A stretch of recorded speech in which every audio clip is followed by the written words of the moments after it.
The wind and snow was piercing Gabe and me as we were gliding down the hill. I sat up and looked around at the white fluffy landscape that surrounded us. "It is freezing," I said to Gabe. "Do you hear that echo coming from under us?" I then asked. He mumbled something that I thought to be yes. They sat and listened to the unusual noises and thought of what it was. We saw a glowing outline of multiple buildings and shacks. "What is down there?" I asked. "What's going on?" Gabe and I were so interested that we started to ride even faster down the hill. We then toppled to the ground with a burst of snow floating up around us. Instantly, we steadied ourselves and jumped back on the sled. "Let's go, Gabe," I said. As we were nearing the multiple buildings and shacks, we noticed it was a village. Not thinking, I grabbed Gabe and we walked to the entrance of the village. "What is the village for?" I asked myself. As we came to the entrance of this gigantic village, we saw young people, elders, and newborns. There seemed to be something unusual about this place, though. There were signs everywhere saying "Receiving of the Already Released." I also noticed each building was numbered. "What the heck is this?"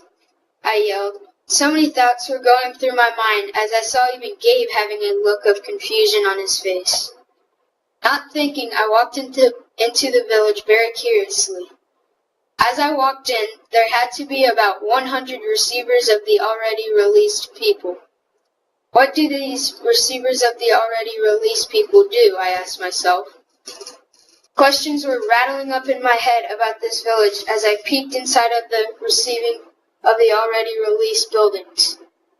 Gabe's face turned from almost confused to terrified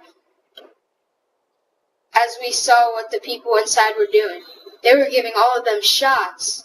It brought back the memory of pain to me. "What are you guys doing?" I asked loudly.